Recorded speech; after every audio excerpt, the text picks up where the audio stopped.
Okay, guys, today is they're all special episodes, but today's episode is super, super special to me, and I will tell you why during the course of the podcast.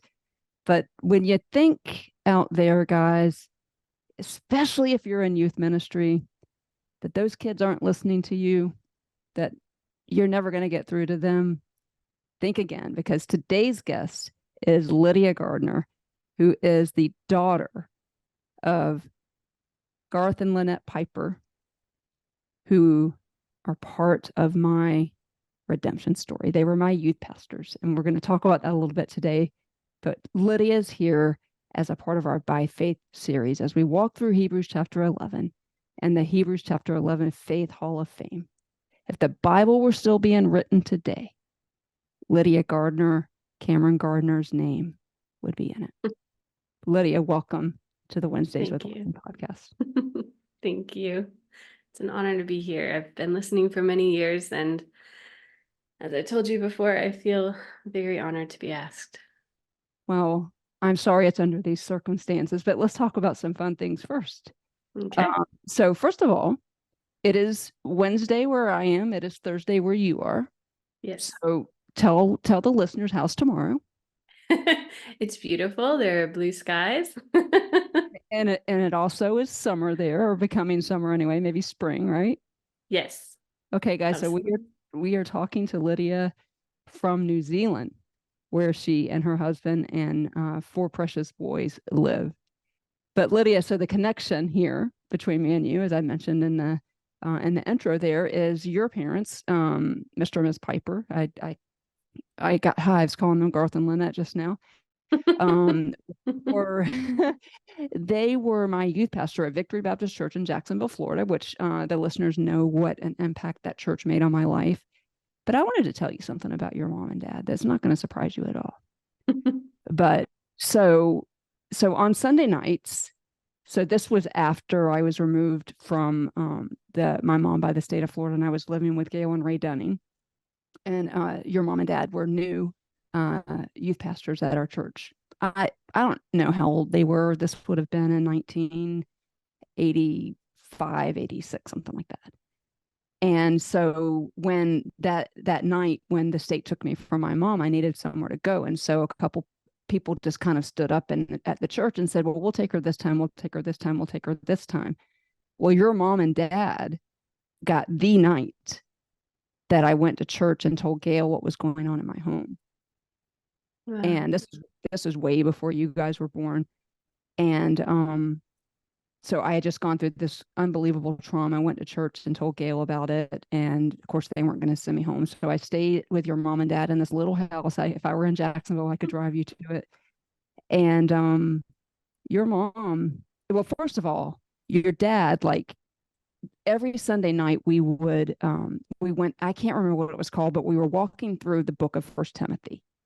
And that made such an impact on me in terms of character. And to see your dad this many years later, gosh, I was 15 years old and I just turned 52. I can't even do that math in my head. But to see him faithful with the gospel so many years later as missionaries to New Zealand is very cool. So anyway, he made a tremendous impact on me, which was interesting because he was a man and men had done nothing but hurt me. But your parents, they probably still are super cool and fun and hip and all the things, but they were young, probably not even out of their 20s, if I'm being honest with you. No, so, early 20s. Yeah. So anyway, so I stay the night with them, and my body did what bodies do when it's been through trauma. And I had never, bedwetting is kind of a hallmark symptom of children who have experienced trauma, but that had never been my story. And but that night that happened to me. And I remember waking up being just devastated that your mom and dad, that I had wet their bed essentially.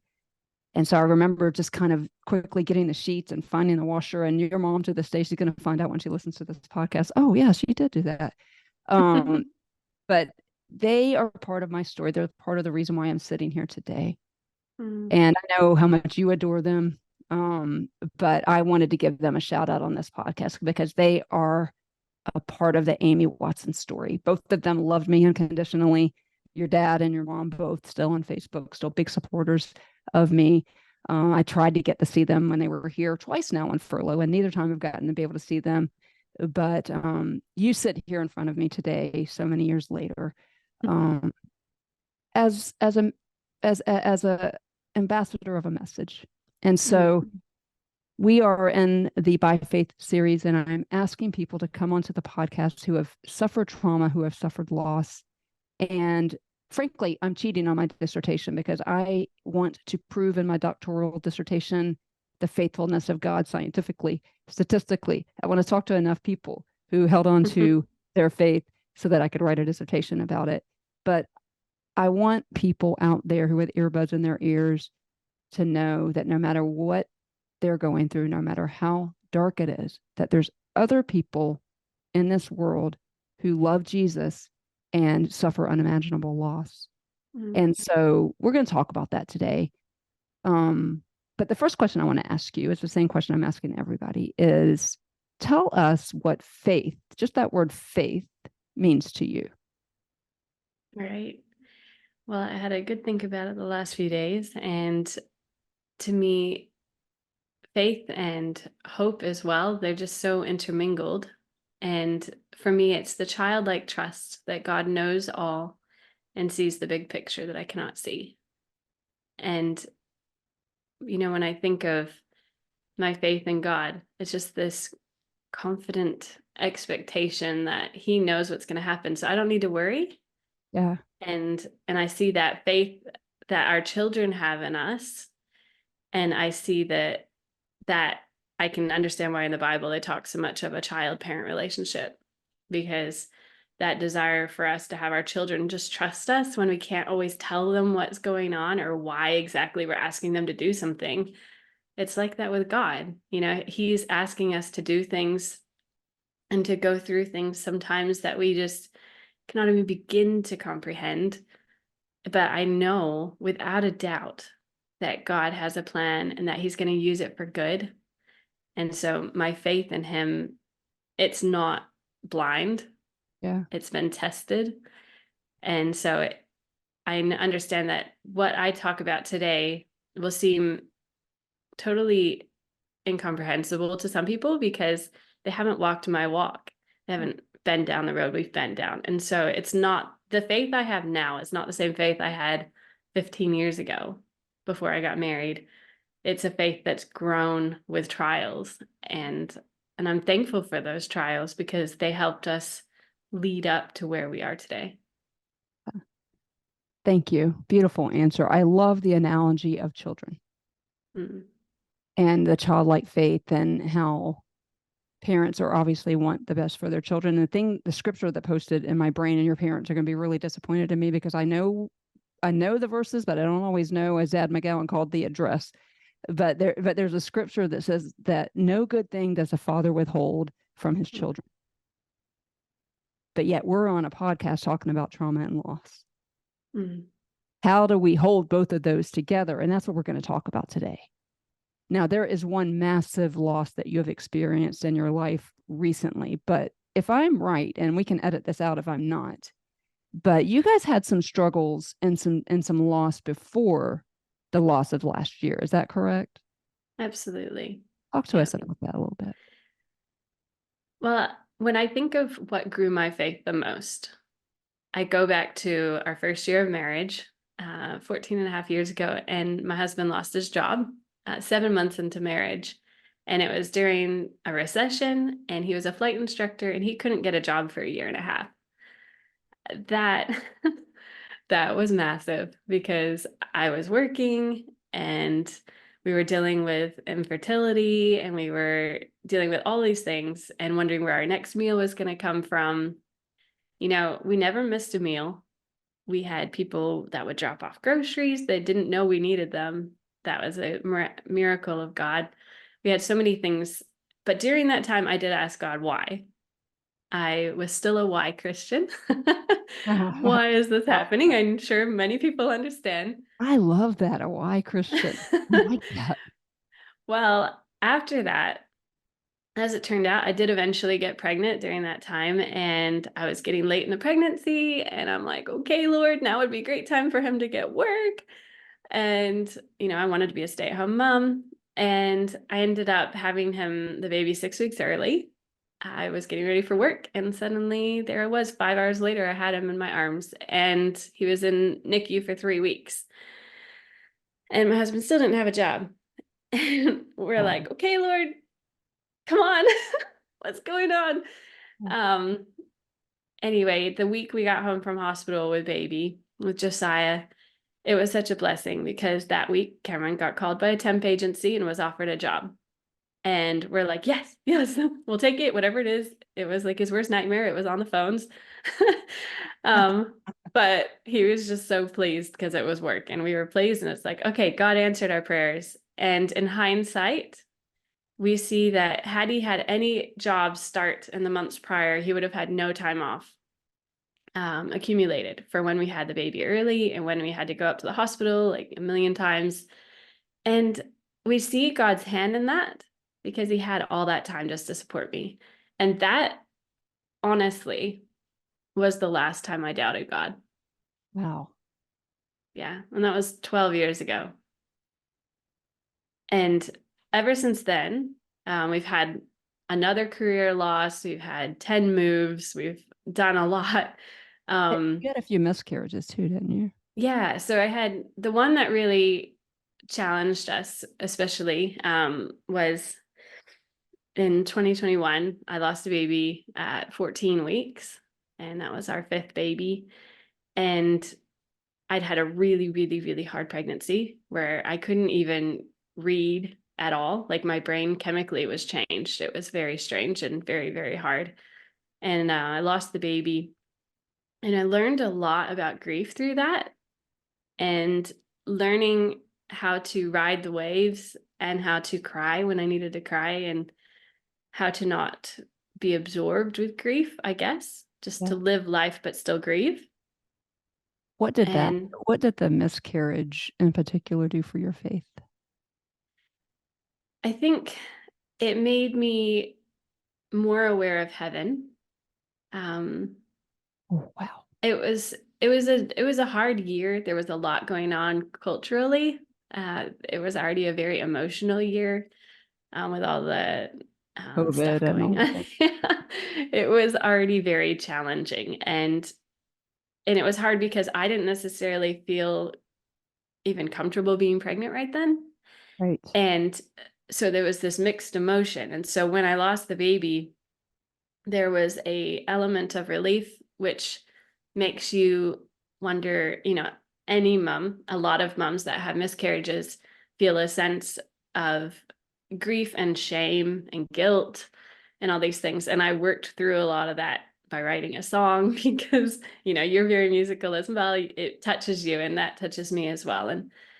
And I had to recognize that my feelings can't affect whether or not I get to keep a baby. That's not how it works. It I trusted God though. I'm like, okay, it's not now. And it wasn't for a while. It was the first time we ever actually prevented was after that because I was quite scared of being as unwell in the brain as I was during that time. But my faith has only gotten stronger through each circumstance because I knew that God would use our story in that with somebody else, and he has for sure. Yeah. I brought up the conversation because I love to just talk. I love to talk through things. So on Facebook, I'm like, you know what? I've heard from so many people that they didn't really ever get to talk or process their miscarriages. And so I opened up that conversation, and I had women that had miscarried 30 years earlier and never talked about it, who were saying the things that they wish they'd known. Yeah. And so just to be able to facilitate conversations I wouldn't have had otherwise, I just see God working through our story often almost immediately after grief or during grief. It's interesting that you bring up Facebook because obviously that's how you and I know each other. I mean, I know you through your parents, but and my heart's beating fast because this is going to be just a difficult episode for sure. I remember the first day though that you posted about Ezekiel Cameron. And however you're comfortable, I would just love for you to tell us that story as much or as little as you want. Okay. So we had 4 healthy boys, and we had just gone on an amazing summer holiday over Christmas. Our first Christmas with mom and dad in 10 years, actually, on the day. And we'd gone to family camps afterwards, and we'd noticed that his tummy had gotten a bit distended. And at first, you justify things. It's like, oh, in his case, oh, he had some gluten, or oh, he's been overeating because it's summer and Christmas and we're eating rich foods. And at one of the camps, my friend was a nurse, and she's like, no, you should get this checked out today.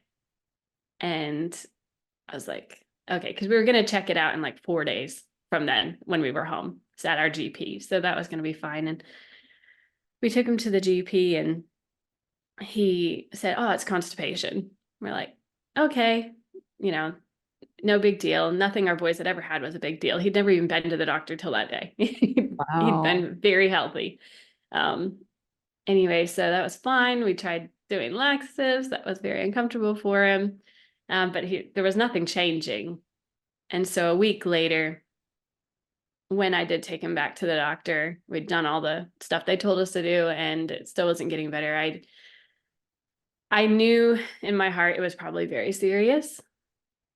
I was fully expecting tumors of some sort. That was in my mind, because I'm kind of a worst case scenario kind of person. I don't stress about it, but I think about worst case scenarios. My roommate and she drives me crazy, but it's a good skill to have around you. Yeah. So I always, I'll drive down the road and I'm thinking, oh, we could die there. Oh, we could die there. Like Oh my word. I always think about life and death constantly. And so I've taught my boys to think the same way, not in a negative way, but this is just what it is. Anyway, so I took him to our GP, and from the first moment that she even basically touched him, she asked me a few more questions, and she said, all right, so what we're going to do is we're going to get him straight to the hospital to get some scans. And I was pleased, because that's what I was going to push for, and I didn't have to. So she knew that it was very serious, and he and I went straight up to our local hospital, and we got some scans in the ER, and we went up to the pediatrics ward, and the doctor there is actually the cousin of my brother-in-law, and we'd met him once before. He's the that's funny. chief medical officer, and also was head of pediatrics at the time. And so when I saw him, he came in and he saw Zeke, and he started touching him. And at this point I was pretty calm, because you keep calm for your kids, you have to. And I think probably one of the most difficult moments of the journey was when he looked up at me after having sort of palpated his tummy and stuff. And he just looked up at me with most gentle eyes. And he said, all right, so now would be the time to go ahead and call your husband to come in and be with you. And I knew then it was like really, really, really serious, because we live 45 minutes from town and had 3 other boys to get somebody to watch. And that was like, your heart drops moment. And we had some plans in place in case something like that happened, because I was quite concerned. And so we had a friend come, and Cameron brought up stuff for the night, and he was going to stay with Zeke in the hospital. And we had some more scans done, and Cameron arrived just in time, which I was so relieved, because I wasn't allowed to go into some of the rooms for like x-rays and stuff, because I was pregnant at the time in my 2nd trimester. And so he went in there, and I finally could cry while they were in there, because I'd been holding it together, and finally I didn't have to be the strong one. And they gave us that it might be something like lymphoma. And I'd had friends that have had lymphoma, and I know that it's reasonably high survival rate. So to us on day 1, it's like, okay, we can do this. It's going to involve a lot, because we live 2.5 hours from the hospital that chemo would be happening at and stuff. But we can do this, it's fine. The next day we went up to Christchurch Hospital, which is 2.5 hours away. And we had to wait, because that was on a Tuesday that we found out. On the Wednesday we went up there. On the Thursday morning we talked to the oncologist, and he actually, even before having seen anything but the scans we'd already had done, he talked to us, and he said, I'm pretty sure this is what I think it is. I don't have the diagnostics yet, but it does not look good. And it's very unlikely to be treatable if it is what I think it is. And for us, we've had it on our radar for many years, a lot of natural remedies, a lot of things that you can do to fight cancer that are outside of the system. And so for us, we're like, well, we have a child that would have absolutely had to do chemo, whether we wanted it or not. That's just how the system works. And you don't have a choice with children. And so that was what we were expecting to have as our journey.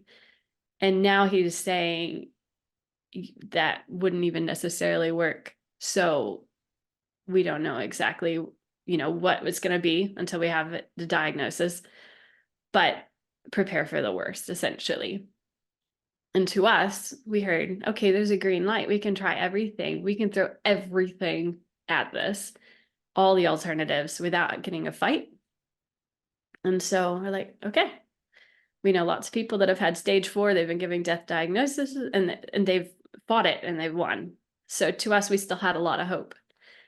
And I didn't even cry in that meeting because we were going right back to Zeke's room afterwards. And so I didn't want him to see us distressed. So we held it together. And the doctor, as it turned out, he was also a Christian, because I was talking to him later. And I was wearing my It Is Well with My Soul necklace. And I was sharing how that was Zeke's favorite song and that it truly was. We had peace. And he knew the story of the writer of Horatio Beef Spafford, and he knew about him having lost his children. And so we went back to Zeke's room and we said, hey, we're going to be fighting this. We're going to be doing some things to try to help you get better. And he just was at peace all the way up until the very end. He trusted us. There's And a that's beautiful video of him singing It As Well with Your Soul that I'll post when this episode goes live, because it is precious. I'm so glad we have that. That was just a couple of days, or within days of getting home. He was just picking it out on the piano. So he just he picked it out on the piano. So I have video of him playing it. And then I was like, do you want to sing it together? And he said, yes. And so I'm so glad I did that, because it is so precious. But we still had so much hope all the way through. And that night was when I was staying there at the hospital, because he had to have some biopsies and stuff to check and see what the tumors are made of and all of this stuff. And I didn't cry until he was down getting, I think, the biopsy done. And the poor food nurse, she comes in and she'd brought one meal and I was starving. It was like 1:00. I was pregnant. I was so hungry. I was stressed a bit, not too much, but I was. That's there, whether you know it or not. And she brings in one meal. And I didn't know to hit ×2 on the food thing. Ate his meal. So when she came in and only brought one, I just started bawling. All the stress came out. This poor nurse. She's just a food lady. And and I said, I've just been told my son is probably not going to survive. And I'm like, I just cried, and she just gave me a big hug, and I appreciated it because I needed somebody right then. But most of the time, I mean, it was just this incomprehensible peace from God the whole journey. And he kept sending music, and I know you love music. I do.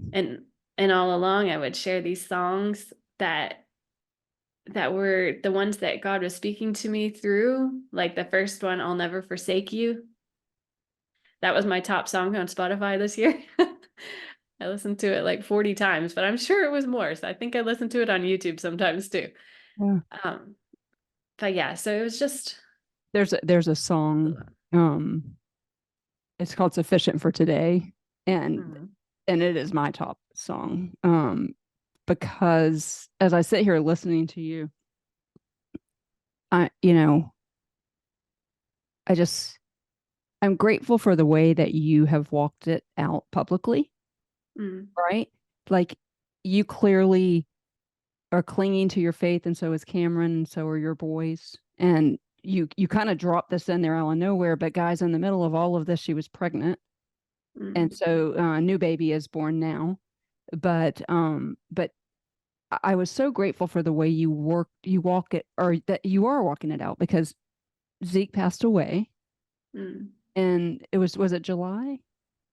So I had the new baby in July. He passed away. So Zeke was sick, only 6.5 weeks from diagnosis before he died. Yeah. So it was in end of February. So it's been so not even a year. Not even a year. So I've watched you walk it out on Facebook, and admit might be a bad word, but in the Christian world, we're if the wrong person talks to you, you're not ever supposed to feel sad or doubtful, or it's a name it, claim it, throw Bible verses at it, and you're not doing that. You're grieving it. You're telling us that you're grieving it. You're giving us the opportunity to pray for you. What is it about our Jesus that makes that so irresistible, that makes hanging on to faith? First of all, I can't express how sorry I am for the loss of this young man. Thank you. And watching it with your mom, there's also a video of her asking him, Zeke, do you know where you're going to go? Die? Yeah. How do you know, Zeke? Well, because I asked Jesus in my heart, and I'm going to get to go to heaven. And these videos are on social media and halfway around the world. I'm like, this is what faith looks like. And you mentioned music, and I keep mentioning this on every episode. This one in particular, I thought of you when it first came out, as a song by Corey Asbury. It's called Kind. And one of the lyrics literally in the song is sometimes marriages don't work, sometimes babies die, sometimes rehab turns to rehab, and we're left just asking why. Sometimes I wonder if he is real, and if he is, how is he choosing who he does and doesn't heal? And then he goes on and goes, but on that day, in the darkest day in history, when I looked up at the cross, it finally occurred to me, that's what kindness costs. So Lydia, I ask you, has God been kind to you and the loss of Zeke? And if so, tell us how. God has been so good. I was listening to some of your old podcasts, and in one of them you're talking about how the spirit of gratitude makes all the difference. And so one of my nicknames is Lydiana, like Pollyanna. Love it. But I've been raised to be thankful and to look for the things to be thankful in. And so, yes, I see God's kindness in it all. And the songs that make me cry the most at the moment are about God's goodness. Yeah. Because I just feel it. I feel it so deeply. God is so good. And I feel overwhelmed by his goodness. So absolutely. I mean, there was miracle after miracle. We had all these Christian doctors, which in a very, very secular country is a huge deal. We had a beautiful Christian nurse in the oncology ward. We had this support. We had people praying for us from all around the world. That was fun. Not fun. That's a bad word. Yeah. No, I understand. It was. It was powerful to watch on play out on Facebook. Powerful. I mean, from people from New Zealand to Jacksonville, Florida, to Tampa, Florida, and everywhere in between, we were praying. Yeah. You were even responsible with his story so those 6.5 weeks, what felt to me like 2 weeks, but you were even responsible in that. And I just want to tell you publicly how much I appreciate your representation of the star of the story of Jesus, because you say, yeah, this hurts. Sometimes I cry. One of the most painful things that when I see you write on Facebook is, we're still getting used to counting to 4. Because you would be counting to 5. Yeah. If you didn't have your youngest baby. And so guys, I don't know how to tell you how this is a sustaining faith for some. We are not wired to bury our children. Mm. And so, I just want my listeners to know what it is that you're grabbing onto, and then that we can effectively walk it out, because he wants to be our ever-present help in trouble. And so, Lydia, if there are people, and there will be, who have lost a child to either a miscarriage or this precious, precious young man, he was just days short of his 9th birthday. Mm. And it's unimaginable to me, but I wasn't given the grace that God has given you in Cameron. Mm. As I watch you across this computer screen, I'm like, I am so confused by this right now, but I'm not really. And I think people probably think that about me. They probably look at me and be like, how are you even speaking complete sentences, much less trying to live for the Lord? And you mentioned faith and hope were intertwined. I have to say, I have to put grace. Grace. Mm-hmm. Also, my grace is sufficient for you. My strength is made perfect in weakness. Mm-hmm. And I just love how you guys are walking through it. What is your message to people who did not have the experience that you had, where you had to kind of hold on to your faith during those times? It's interesting that you mentioned that about provision when Cameron didn't have a job and things like that. Because I tell people all the time, I trust God with my eternal salvation, but I'm not sure that I'm going to have a food tonight. And in my adult life, I've never not eaten, never not had a roof over my head. But I have a hard time trusting him with that. Mm. You go from that to losing this precious young man, Ezekiel Cameron Garner. People are listening to you right now. They want to know. They're clinging to hope. They want to die probably. Mm. What do you say to them from your mama's heart? The verse that God gave me for motherhood is 2 Timothy 1:7. And I haven't memorized, but I wrote it down. For God hath not given us the spirit of fear, but of power and of love and of a sound mind. And there's no end of things that we can be afraid of in this life. There's no end, because a lot of parents are fearful of their children getting sick or of their children dying. Of course, that's the worst. Or they're afraid of, where are we going to get our next meal? How are we going to survive financially? All of these things. What I come back to is in Matthew 6, when he talks about, I clothe the lilies. The grass is going to be burned tomorrow. And yet I care about them. He cares about the sparrows. And so how much more does he care for us? And so when we have God's words in our heart, which thankfully I grew up in a home where that was continually imprinted upon my heart, was God's word and his faithfulness through very faithful parents, that I know that God's going to provide. And I know that he has given me the gift of these children. And I had a time when I didn't know if I could have children. So I appreciate them so much more, because I had a time where I was told you might not be able to have children at all. So they're that much more of a gift. But when you have an eternal view, like it says in Matthew 6, to seek ye first the kingdom of God and all these things, and take no thought for the morrow. Like, I don't worry, like, basically about anything. When Zeke was sick, I still was not very worrisome, because it's like, well, it's out of my control. What am I supposed to do? I can't control that. I can't even control if my house were to burn down. I can make provisions for things as much as possible. All of our stuff is temporary. And I said in a group the other day, we're in a very entitled generation where we think that everything that we have should be ours as long as we want it. And easy. Everything should be easy. Yeah. And that's just not the case. That's not what life is. Life is hard. And so when Zeke got sick, and you would have seen it, like I said, people say, why me? Why me? And I said, why not me? I loved that. Yeah.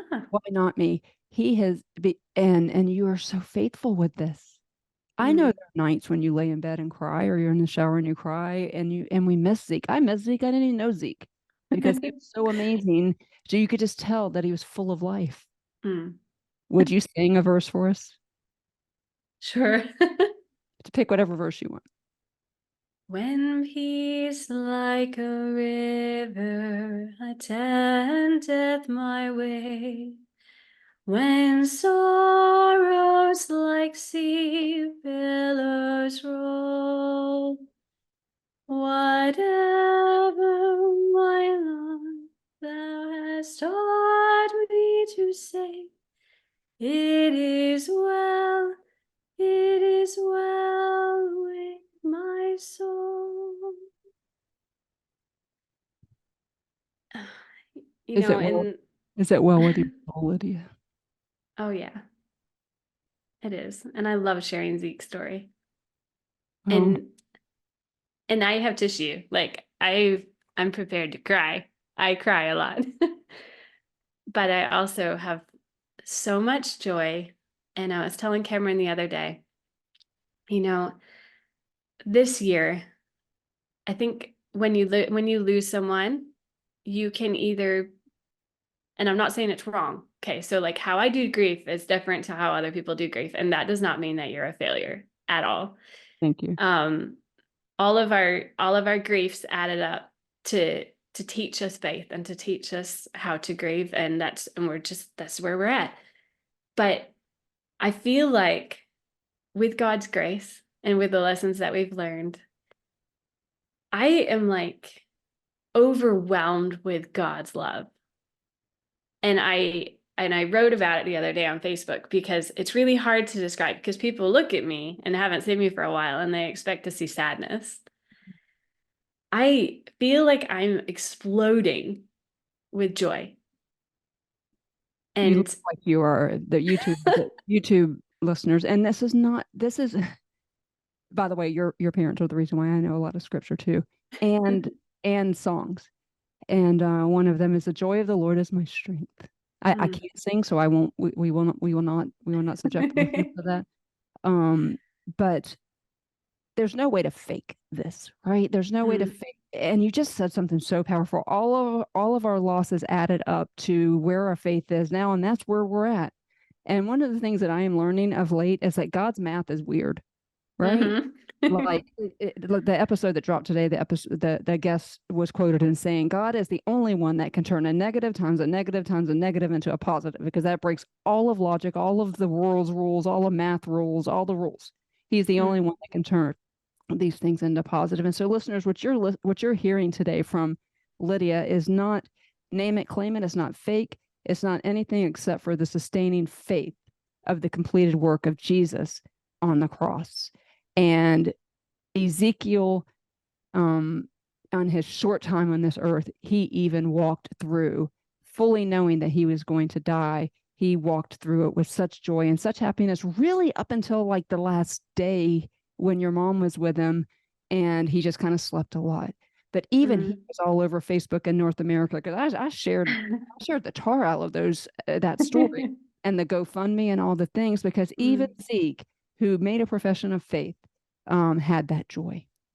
He And did. so, Lydia, one last question for you before we do invite the listeners to come to know Jesus. But if the Bible were still being written today, so we know by faith Noah built the boat, by faith Abraham listened, by faith Isaac, by faith Jacob, what would you put behind by faith Lydia Garner?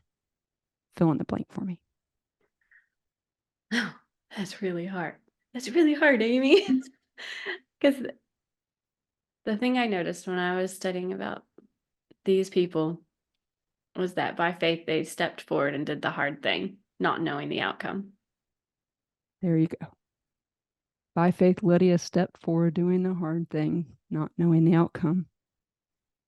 And by faith, you're an amazing steward of this pain. Mm. And I tell people that all the time. People ask me about my life, and I quote somebody that I don't even, not even sure is an actual pastor, but I like what he said when somebody said something to him. Would you go through that again? And he said, I wouldn't choose it, but I wouldn't change it. Mm. Do you feel a little bit like that? Like, I understand what you're saying when you say that overwhelming love. My trauma sometimes feels like God picked me special.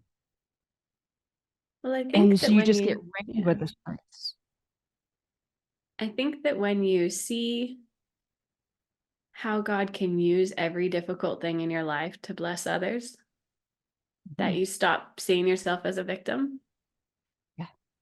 Oh, You that's know, powerful. because he wants to use us for his glory. And when you stop thinking about life as about you and instead about God, all of a sudden, everything that happens is for him. And a thing that I've shared a lot in the last few years that God has taught me is that I think that every Christian should see themselves as a full-time Christian servant. You don't have to be a pastor. You don't have to be a pastor's wife. You don't have to be a staff member of a church or a missionary. But if you see every single thing that you do as for God's glory, then that will impact how you view life. Yeah. And if you understand that time is short and the mission is critical, because we're talking about the souls of people, the eternal souls of people. And I make no apologies on this podcast. I love Jesus, and he is the only reason why I am sitting here today. He is the only reason why any of us are sitting here today, and it is for his glory that all of this happens. My life verse, Philippians 1:12. I want you to understand Paul wrote this. And so for listeners who don't understand who Paul is, besides the fact that he wrote about 75% of the New Testament, Paul was in prison. Paul, before he became a Christian, beat Christians.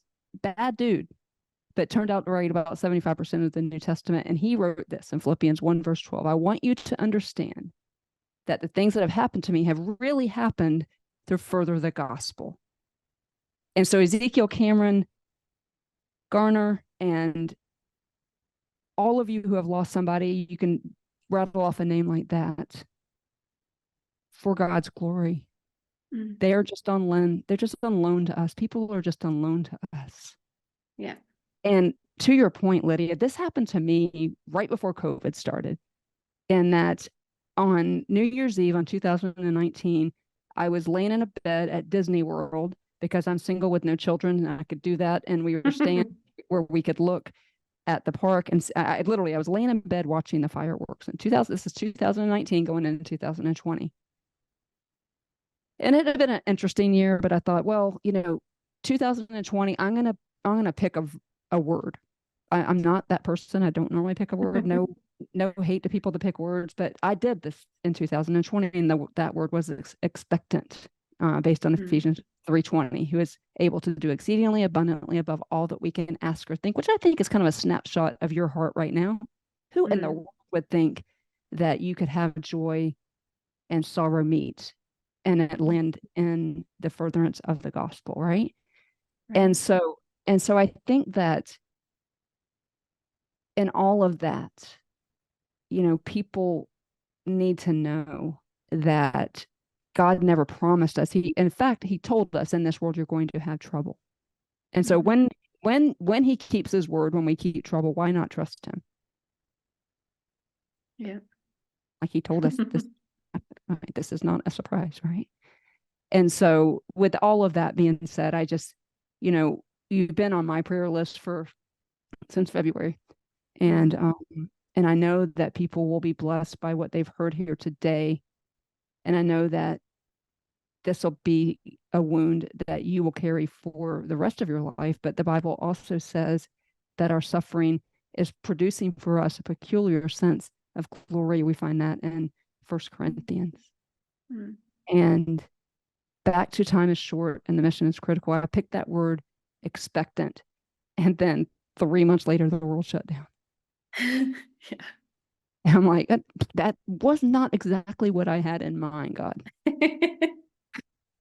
And so, and then what happened after that, just a month later, we started the podcast. And because I woke up that New Year's Day, January 1st, 2020, with a prick on my heart with this phrase, time is short, but the mission is critical. And that everything I do in life needs to be for the furtherance of the gospel. To your point, I'm not in full-time Christian service, but I hope that I am serving the Lord with my life, understanding that everything on this earth, you just said it, the grass is going to wither. We're not promised tomorrow, but what I am promised is that I'm going to stand before God one day, and he pretty much will say, who'd you bring with you? Yeah. You know? Yeah. And we used our time wisely. Yeah. How did you use your time? How did you use your gifts?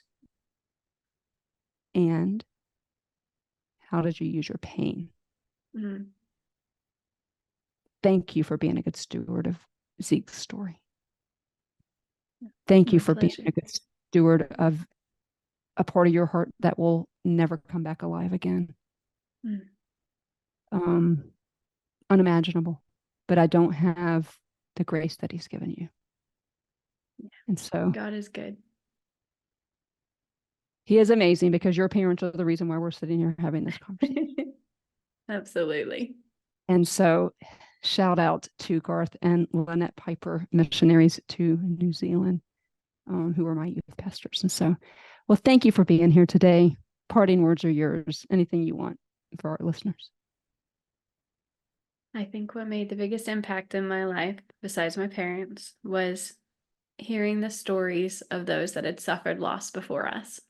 And their stories were what were going on in my head. Families that had lost multiple children in accidents, and they'd stayed faithful, and they'd written tracts sharing their hope.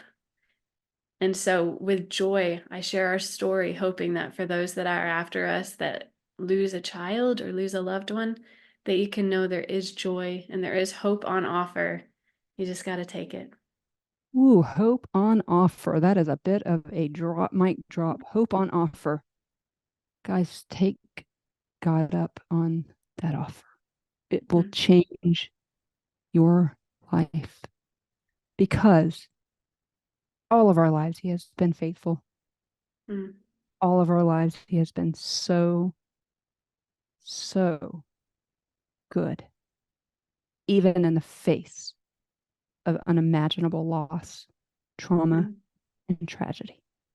Between the two of us, we got a little bit of it. Yeah. Thank you for being here today. Thank you. Bye. Okay, guys, we'll be back in 2 weeks with another By Faith story. By faith, Lydia knows that we can do the hard thing. So I hope that you found hope in her story today. Remember, as I always say, and I proclaim over you, and I proclaim over Lydia, Cameron, and their 4 precious boys, and Garth and Lynette Piper. You are seen, you are known, you are heard, you are loved. So loved, Lydia, and valued. Thank you, guys. We'll see you in 2 weeks. Here